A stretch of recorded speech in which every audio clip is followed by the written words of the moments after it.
lerem a Mapukumatatu. Vamos ler 3 livros. Rekutanga tikapedza pana Joshua chapter number 24. Primeiro vamos ler o capítulo 24. Ticharemos a verso 14 e 15. No verso 14 e 15. Tunakufanya dini ya tina yeko lelino. Vamos chamar o lema que nós temos este ano e eu puxei a mão que servia ao Senhor. Aleluia. Joshua 24, verse 14 and 15. Josué, capítulo 24, 14 a 15. Será o lema já em Mark, chapter number 10. Novamente vamos ler o livro de Marcos, capítulo 10, verse 35 estava 45. 35 a 45. Iniziare la scrittura dopo grande da Polerino. Depois vamos ler ao capítulo todo do livro de Colossians, Hebrews chapter number 4, verse 2. Hebreus capítulo 12, verso 2. Sarà ler la Joshua chapter 24, verse 4. Então, Josué capítulo 4, 14, 15.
Marcos 10, verso 45 a 45. 35 a 30 a 45.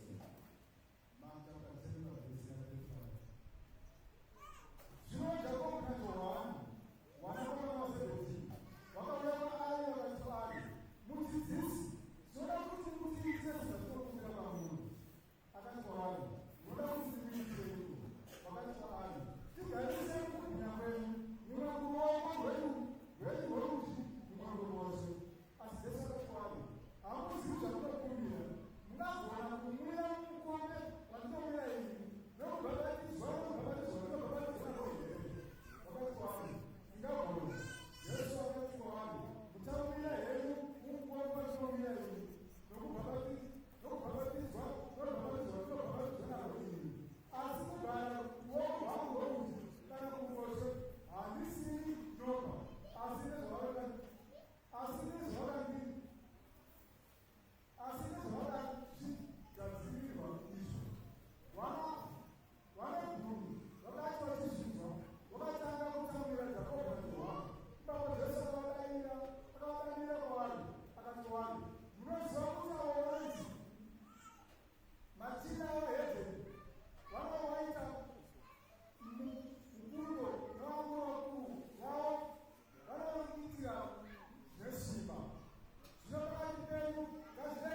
direita e o outro à tua esquerda. Mas Jesus lhe disse: não sabem o que pedis. Pode vós beber o cálice que eu bebo e ser batizado com o batismo, o que eu sou batizado? E eles lhe disseram: podemos. Jesus, porém, lhe disse: em verdade, vós bebereis o cálice que eu beber, e sereis batizados com o batismo com que eu sou batizado. Mas o assentar-se à minha direita ou à minha esquerda não me pertence a mim, ou seja, mas isso é para aquele a quem está reservado. E os 10, tendo ouvido isto, começaram a indicar-se contra Pilato e João. Mas Jesus, chamando-os assim, disse-lhe: sabes que os que julgam ser príncipe da gente, deve-se a senhoria e os seus grandes usam de autoridade sobre eles. Vós quiser ser grande, será vosso serviçal.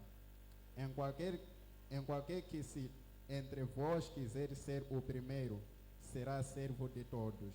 Porque o Filho do Homem também não veio para ser servido, mas vir e dar a sua vida em resgate de muitos.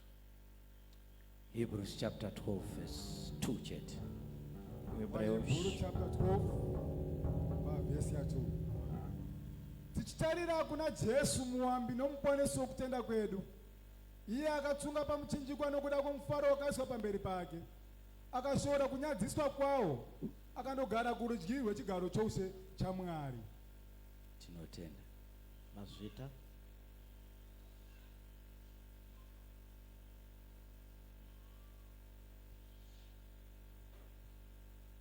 A carta em Hebreus capítulo 12, verso 2.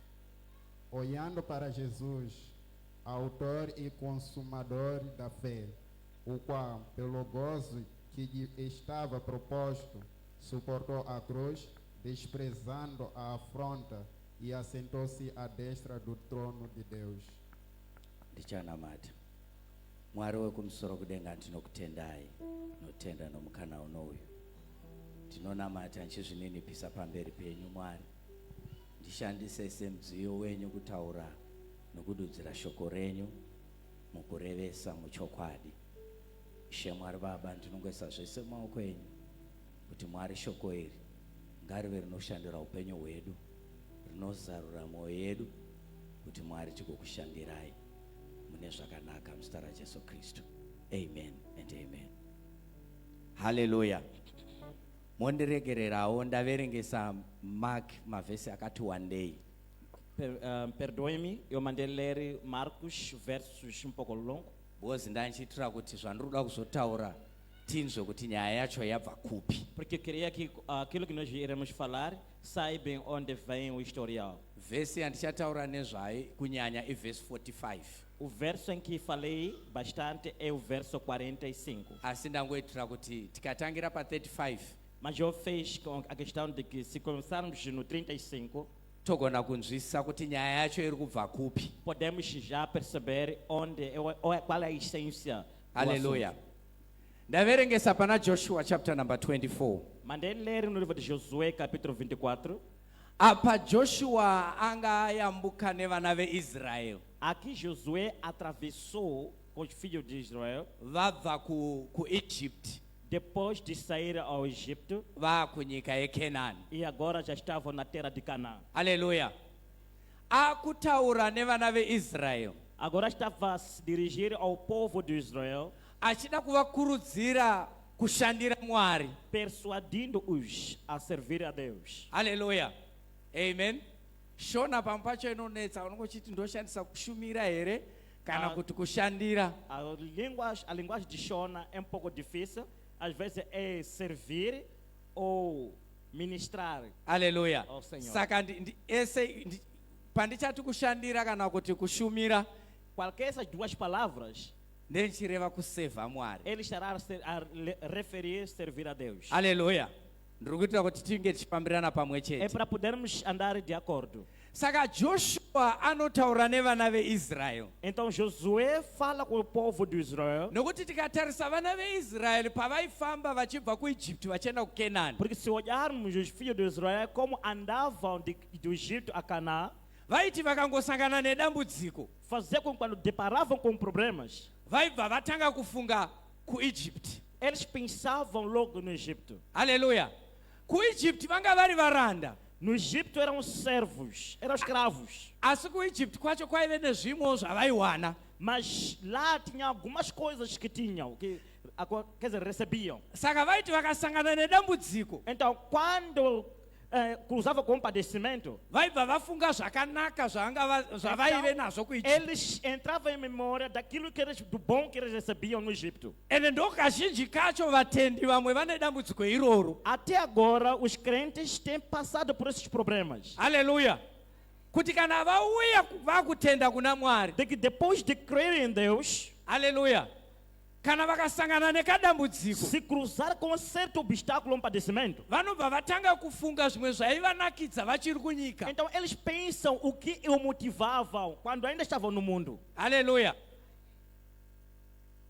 Apa Joshua anozotaura navo achiti. Então aqui Josué profere algumas palavras dizendo: Haleluya. Achiedza kuti vaedze kuti vatange kushandira Mwari nemwoyo wose vasingafunge zvekare. persuadindo-os a não pensar a voltar atrás. Saka anotipa mafoundation Então disse na fundação ekushandira Mwari. de servir ao Senhor. Haleluya. Saka Joshua anoti naizvozvo Então ele disse: por isso ityai Mwari. temeis a Deus. Haleluya. Kana toda kushandira Mwari, Se queremos servir a Deus, tinofanirwa kutya Mwari. devemos temer ao próprio Deus. Haleluya. Haugoni kushandira Mwari zvakanaka Impossível é servir a Deus kana usingamutye Mwari se wacho. não temes a Ele. Haleluya.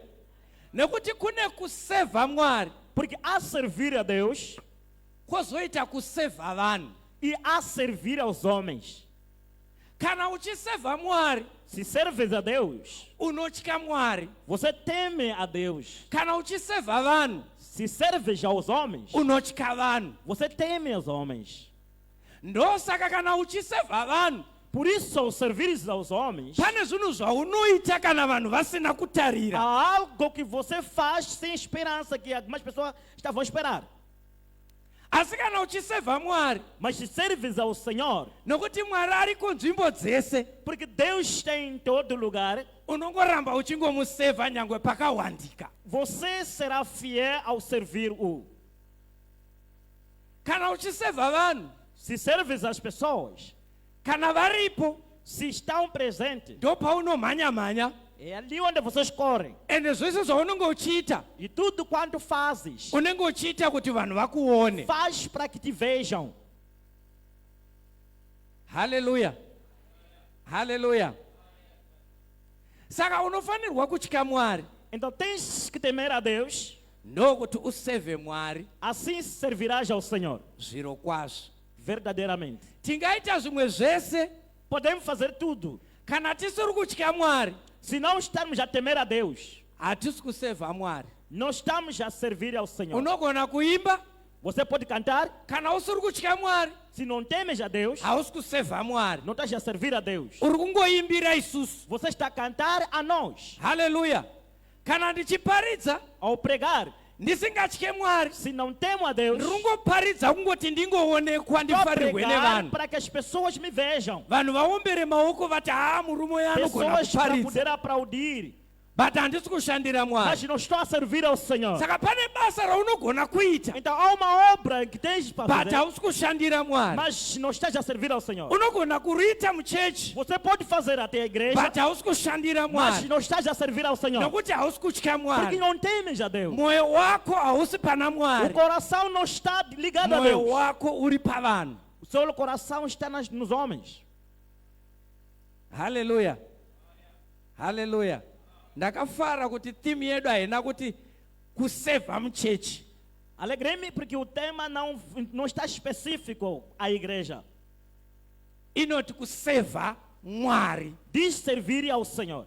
Saka vamwe limitation yavakafunga yokuti kuseva Mwari. Então, algumas limitações que os homens tiveram ao servir a Deus, Kuita basa muimba inoi. pensam que é fazer trabalho nesta casa. Kana vangobuda muimba inoi. A sua apartação neste lugar, Zvetimi zvatopera. o lema já ficou. Kuseva Mwari. Servir a Deus Kumuseva muimba inoi. é servir neste lugar, Nekukuseva kunze zvakare. assim como no exterior.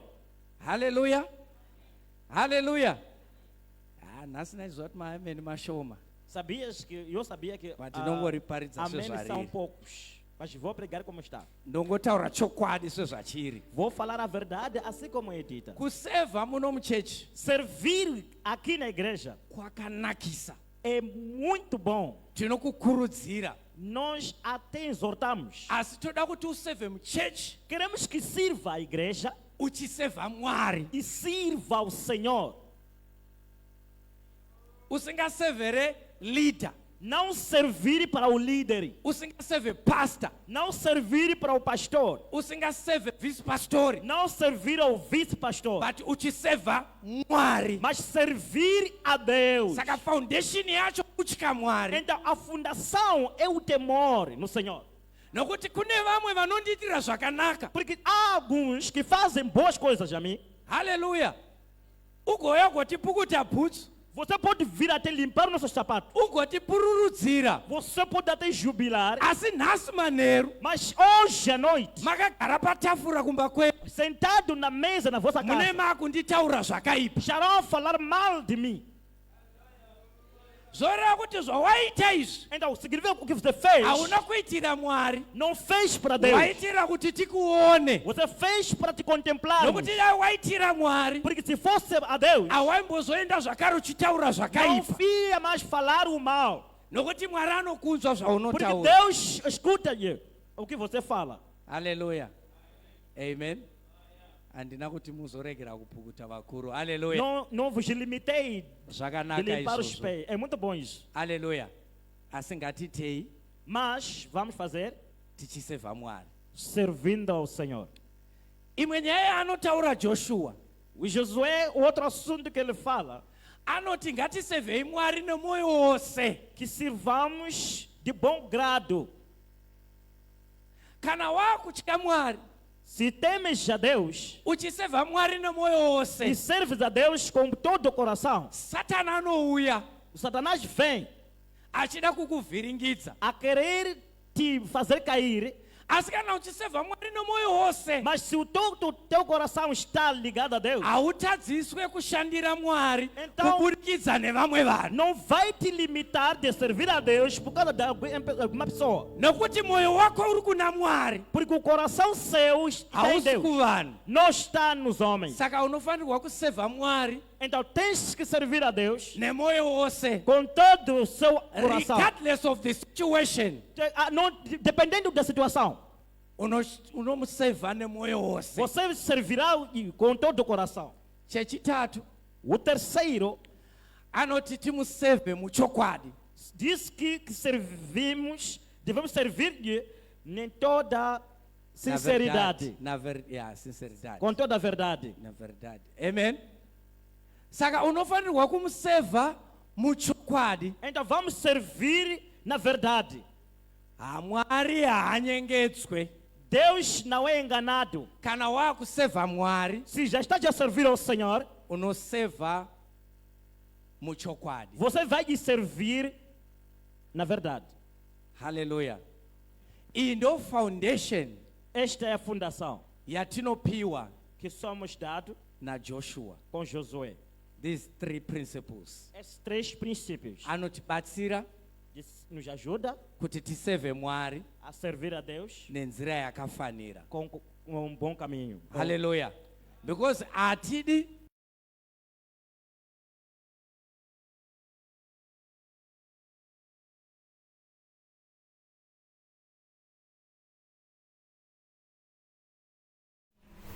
wozonzipapara. E ele disse que sai daqui. Haleluya. Saka toda kuti tigone kutaura kuti Mwari Vamos chegar a um momento ndaikuimbira nemwoyo wose, eu cantei ao Senhor. ndaikuimbira muchokwadi. Eu fazia isso. Haleluya. Right. Asi Jesu Kristu Mas Jesus Cristo, anova ndiye muvambi que é o nosso princípio nekuguma kwekutenda kwedu. e a consumação da nossa fé. Ndosaka ndaverengesa Hebrews chapter number 12 verse 2. Por isso, eu mandei ler no livro de Hebreus, capítulo 12, no verso 2. Inotaura kuti tinotarira kuna Kristu. Diz que nós espelhamos ao Cristo. Kristu ndiyo example yedu Cristo foi o próprio exemplo. ende ndiyo watinoteedzera. E a Ele que nós seguimos. Saka chii chatinodzidza kuna Kristu? Então, o que nele somos discípulos? Nokuti Kristu achitaura Porque Cristo, quando fala, aiti hapana chandinoita diz que não, nada que eu faço, chese chandinoita ndinoona baba vangu vachiita. o que eu faço, eu vejo do meu pai fazendo. Chandinoita ndechandanzwa kuna baba. O que eu faço é aquilo que eu ouvi do pai. Isusu semakristu Então, nós, como cristãos, chese chatinoita o tudo que nós vamos fazer, tinochiona muna Kristu. nós vamos ver isso no Cristo. Nokuti Kristu chaaita chese Porque Jesus, tudo que ele fazia, anga akatarira kuna baba. ele reparava o pai. Ndosaka ndichinyanya kubata shoko vhesi iyo yokuti tinotarira kuna Kristu. É por isso que eu costumo sempre dizer que para nós olharmos a Cristo. Nokuti ndo pane kutanga Porque é ali onde tem o princípio nekuguma e a consumação kwekutenda kwedu. da nossa fé. Tikangobvisa maziso kuna Kristu Se tirarmos olho de Cristo, hatichatonzi makristu. se nós não mais olharmos de Cristo, já não Kuti somos Cristo. tenzi makristu Para sermos cristãos, inyaya yekuti takatarira kuna é que Kristu. nós espelhamos a Cristo. Ende ukaramba wakatarira chimwe chinhu, E se estás sempre a olhar alguma coisa, ukaramba wakachitarira zvakare, teu olho fitado naquilo, ukaramba wakachitarira zvakare, ficando sempre a contemplar, unoguma waita chinhu ichocho. você veio ultimamente fazer aquilo. Ameno muchazopabata henyu. Vamos pegar isso. Saka tinotarira kuna Kristu. Então, olhamos no Cristo. Pana Mark chapter number 10, Marcos capítulo 10. Kristu anotiratidza gwara. O Cristo nos mostra um caminho. Akati inini Ele disse que eu handina kutouyawo kuzoshandirwa, não vim aqui para ser servido.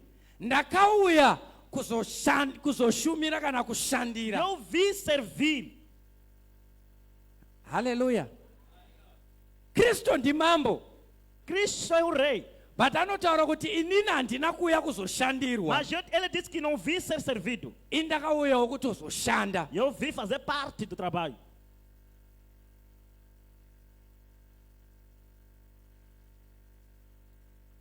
Saka akauya kuzoshandira. Então ele veio servir. Inini newe Eu e ti, takatarira kuna Kristu, olhando no Cristo, hatina kuuya kuzoshandirwa, não viemos ser servido. takauya kuzoshandira. Viemos servir. But pane dimension inouya najesu. Mas há uma dimensão que Jesus traz. Tikatarisa masevheri aita Kristu, Se olharmos como Cristo serviu, yanga isiri kufocused neimba yaMwari. ele não estava focado com a casa de Deus. Haleluya. Mashandira aKristu Como Cristo serviu, yanga isiri focused neimba yaMwari. não estava focado com a casa do Senhor. Mashandiro aKristu, Da maneira como Cristo fez, focus yake yanga iri kuvanhu. o foco estava muito mais para as pessoas. Haleluya. Haleluya church. Pane kusevha muimba yaMwari, A servir a casa de Deus, zvakanaka izvozvo. muito bom. Asi Kristu Mas o Cristo, ari kutiratidza ele nos mostra kusevha kuri kumusoro, o servir que está no céu, kushandira vanhu. trabalhar para os homens. Kazhinji Muitas vezes, taitarisira kuti Kristu nós esperávamos que Cristo, samambo como rei, ndiye anenge achivigirwa zvinhu, é que era, as pessoas guardavam alguma coisa, traziam alguma coisa, achiitirwa zvese. fazendo tudo. Asi Kristu Mas Jesus, akatiratidza nemwe nzira. ele nos mostrou num outro caminho. Kusevha kwaaita O servir que ele fazia tinokuona nekuzvininipisa kwake. é por causa da sua verdadeira humildade. Example yekutanga, O primeiro exemplo, Kristu akagezesa tsoka dzevadzidzi vake. Jesus lavou os pés dos seus discípulos. Kushandira Mwari Servir a Deus kusevha vanhu. é servir os homens. Kushandira Mwari Servir a Deus, kusevha vanhu. servir os homens. hazviperere muimba yaMwari, não limita-se na casa do Senhor, but it is to save the people. mas é para servir as pessoas. Saka theme yandinoda kufamba nemi kuda kupa revelation Quero te dar uma revelação do lema, nderevelation yekuseva Mwari é de servir a Deus, iri beyond kuseva Mwari munomba munomu, que está mais além de servir Ele nesta casa, yatakadzidziswa naKristu. em que Cristo nos ensinou.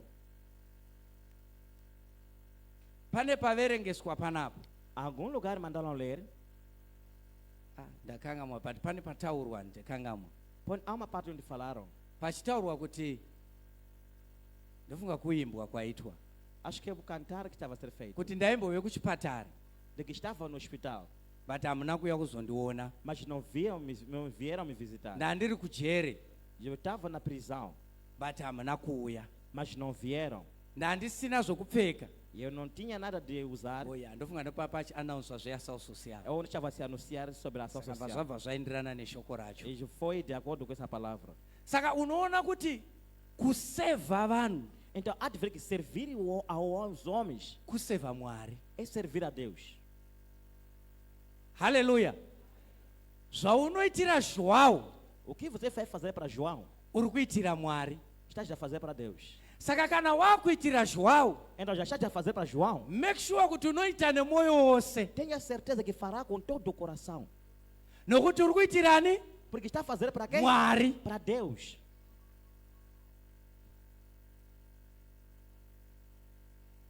Jesu akageza tsoka dzevadzidzi. Jesus lavou os pés dos discípulos. MuchiJudha No judaico, ndo raive basa repasi-pasi chaipo chaipo, era um trabalho desprezado, repasi-pasi chaipo. mais humilhado de todos os trabalhos. Asi Jesu akazvininipisa, Mas Jesus se colocou naquele lugar akakotama, e ele se baixou akageza tsoka e dzevadzidzi. lavou os pés dos discípulos. Peter akatanga kuzviramba, Pedro começou a negar isso, nokuti kwaari zvasingameke sense. porque a ele não teria nenhum significado. But Jesu akamurambidza akati haufaniri kundirambidza, Mas Jesus disse que não me impeça.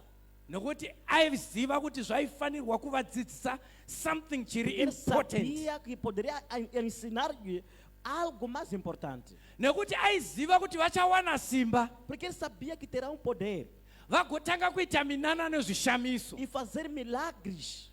Kana vatanga kuita minana nezvishamiso, Começar a fazer maravilhas e milagres, vanogona kuita mweya wokuzvikudza, poderão ser orgulhosos. ende kana vaita mweya wokuzvikudza Assim, se forem orgulhosos, vanenge vakuda kushandirwa. já querem ser servidos. That is why akavadzidzisa that principle, Por isso ele ensinou aquele princípio. kuti varambe. Viu a eles necessitados Akati hatingavaendese vakadaro, e ele disse que não vamos deixar assim eles ir. regai tivape zvekudya. Deixem-nos darmos de comer. Nobva avapa zvekudya. Deram-lhes de comer. Jesu akanzwira tsitsi vakawanda Jesus teve compaixão com muitos vairwara, que estavam enfermos. nesimba raaive naro Com o poder que estava nele, akavaporesa. curou todos. Zvese zvaaita Tudo quanto fazia, aitira vanhu, fazia para os homens. aisevha vanhu. Fazia para os homens. Saka what is my point today? Qual é o meu ponto hoje? Handisida kutaura mazwi akawanda, Não quero falar muitas palavras. ndoda ndingoti Mwari atibatsire kuwana this point inobva kuna Quero que Kristu Deus nos ajude a termos esse ponto que vem de Cristo. mukurarama kwedu. Ao nosso viver, Kristu chandakaona chaakatidzidzisa, Jesus que ele nos ensinou, zvese zvainyanyodzidzisa em tudo o que ele mais ensinava, zvaenda neukama hwatiinahwo ia de acordo com a amizade ou a familiaridade que nós temos, nevanhu vatinogara navo. com as pessoas que habitamos com ele. It's not a matter of chiitiko, Não é apenas o assunto do acontecimento, asi yanga iri nyaya yokuti what is the impact kuno mumwe munhu. mas era o assunto do impacto que poderia fazer a outra pessoa. Haleluya.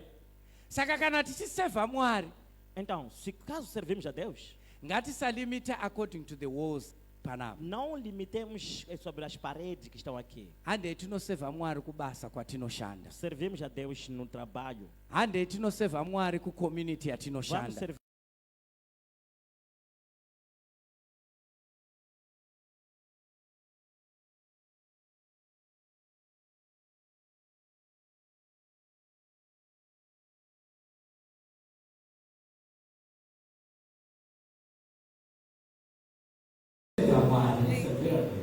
ukasangana nemunhu ane ponja, Se você cruzar com uma pessoa que tem quer dizer, o seu pneu explodiu, make an effort kubatsira munhu iyeyo. ajude, tente o possível para ajudar essa pessoa.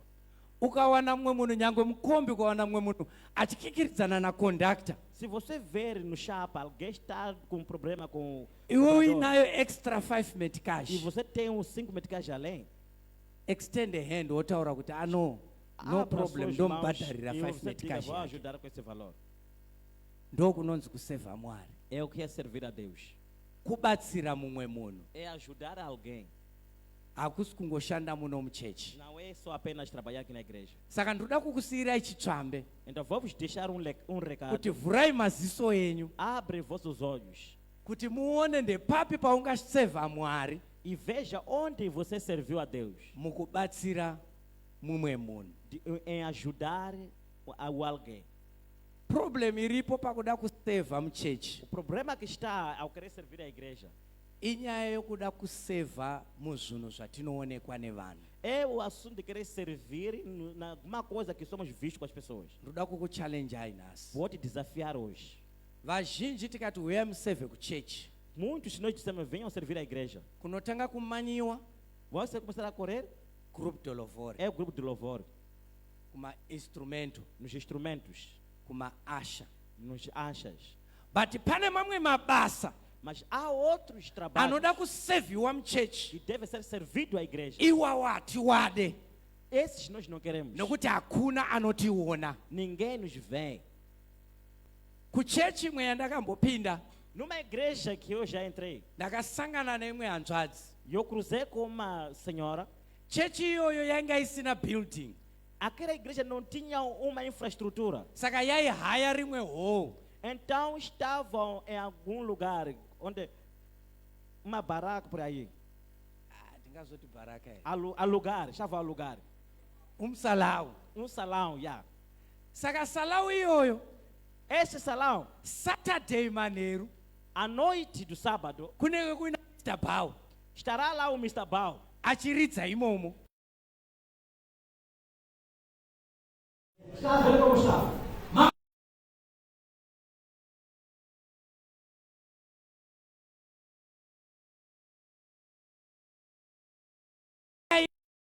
Toilets. todas as casas de banho. Can you imagine kuti toilet yacho inenge yakaita sei? Imagina como está o nível dos Ndiye banheiros. airongedza order yese. Ele que colocava a ordem. Vamwe vese vaizouya kuchechi, Outros só apenas vinham à igreja. zvinhu zvese zvanaka. Tudo estando bem. Munhu uyu aisevha Mwari Ele servia a Deus nomwoyo wake wose, com o coração todo, muchokwadi, na verdade. nokuti hapana aimuona. Porque ninguém o via. Ndakanga mwemwe group inofarirwa dheko. Deco também. Haleluya. Hapana aimuona, Ninguém conseguia ver. hapana aiziva kuti ndiye ana cleaner. Não sabiam quem está fazendo limpeza. Ava vaiuya vane gogo dzavo vachiuya kuzoimba, Os que vinham com o seu saco ndo vaifunga kuti vari special. pensava que eles estavam especial. But there was one person Mas tinha uma pessoa very humble enough, que era mais humilde o didn't suficiente. care. Não teve Munhu ninguém. iye aive nedegree, Mas ele era uma pessoa licenciado. aine basa rake, Tinha o seu próprio trabalho. achishanda mufamasi. Trabalhava numa farmácia. But Sunday makuseni Mas domingo, muito cedo, aicleana matoilets, ele quer dizer, limpava todos os banheiros. yavhiringidzwa nezvidhakwa. Que foi estragado, quer dizer, sujado com os bêbados. Ndoda kuchallenge hai, Então, vou vos desafiar. kana usina zvaunoita pachechi, Se não tens alguma coisa que faz a igreja, zvibvunze kuti arongedza chechi ndiani, pergunte quem arrumou a igreja para você poder sentar. kuti ugare pauri ipapo. Para sentar onde você está. Acleana chechi ndiani, Quem limpou a igreja. kuti uiwane yakachena kudai. Para você ver estando limpa. Pane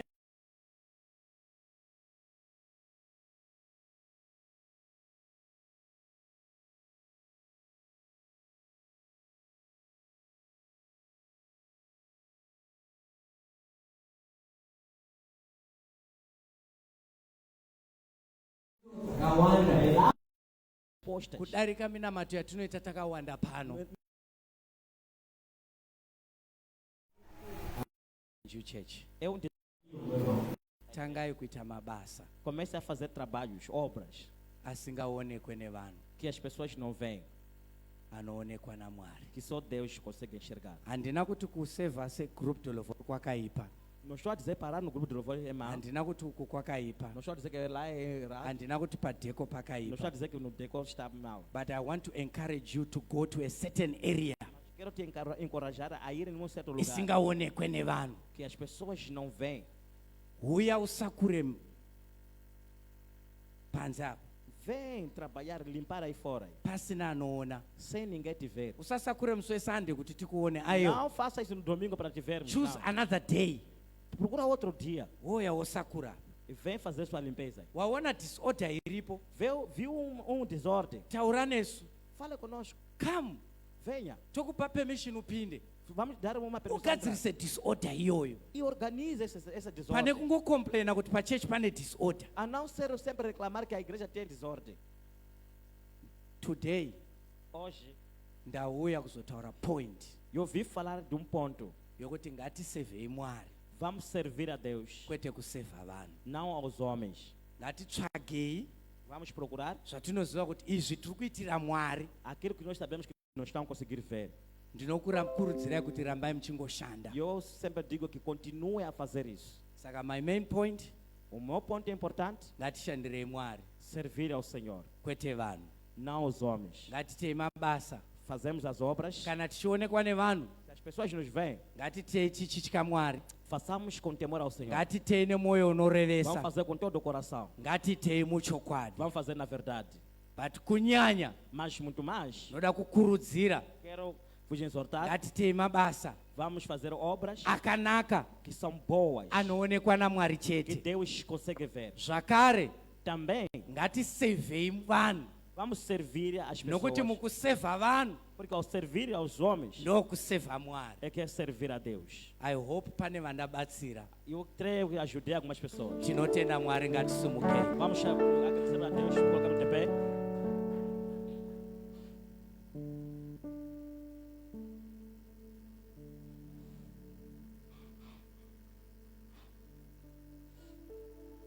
Shoko rakadai A palavra do gênero rinoda zvivindi.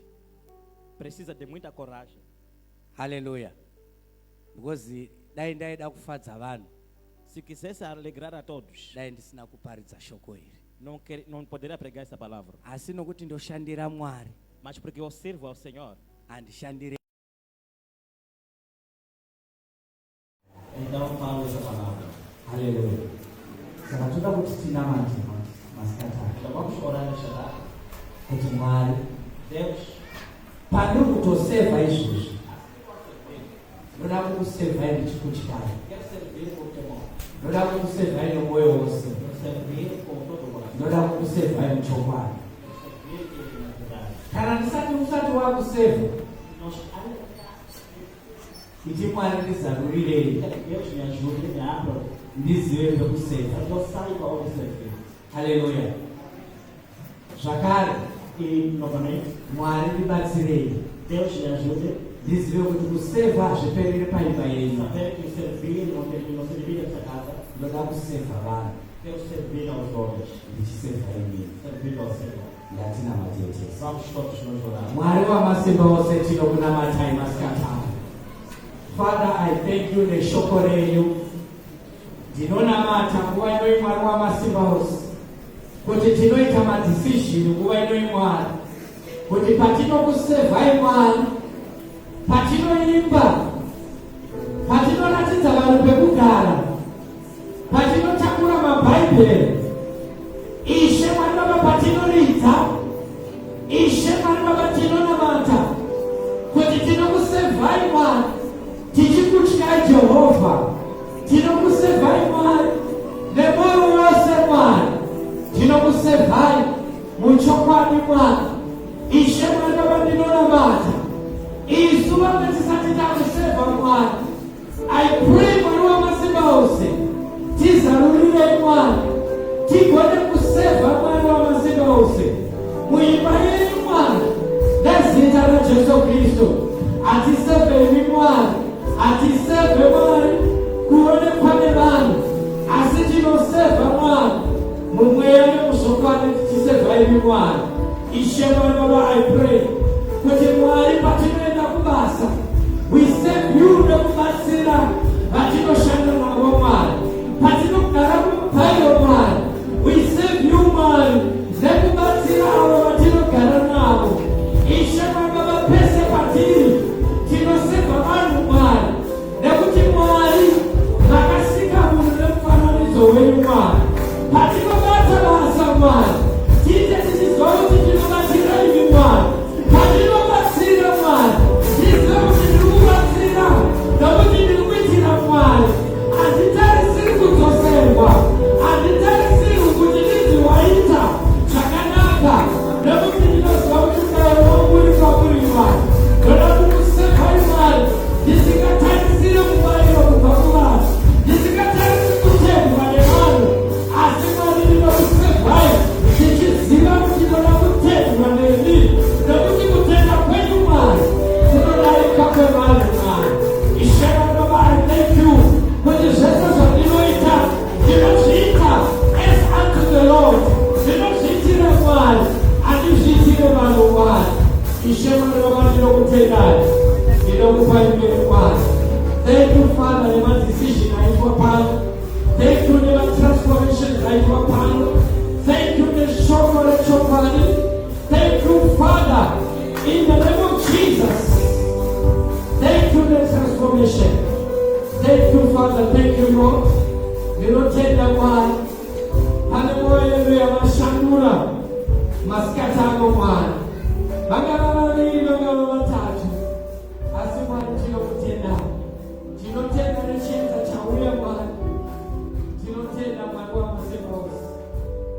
Tinokusevhai Mwari nenzira yakafanira. Tinotendeuka Mwari pane zvataimboita tichiitira vanhu,